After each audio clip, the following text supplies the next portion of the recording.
malaki.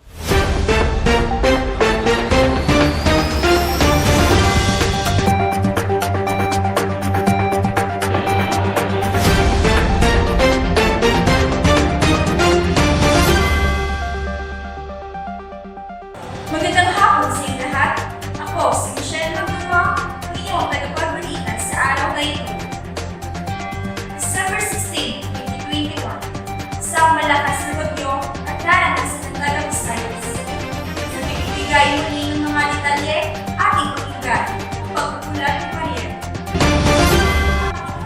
Ang Super Bagyong Odette ay isang malakas na bagyong dumaan sa gitna at timog Pilipinas.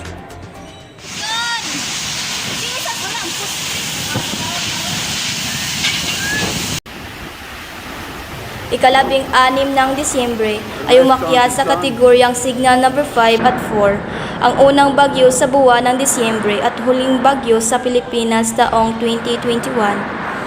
Ito ang gabing hindi makakalimutan ng taga Visayas.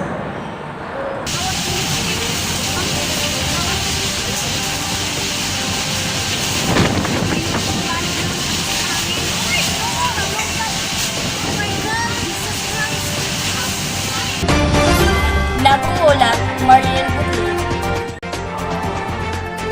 Bagyong Usal, inaasahang lalakas na. Para sa weather report, may lang anong latest sa Bagyong Usal. Maraming salamat, Michelle. Ang tropical depression, Rosal ay inaasahan na kumilos patungo sa hilagang silangan o sa silangan. Ang bagyong ito ay maaaring tumakas sa tropical storm sa susunod na 24 oras. Ngunit, dahil na rin sa opinion na amingan ay maaaring humina ang bagyong Usal. Inaasahan na magiging LPA na lamang ito sa Martes o Miyerkules.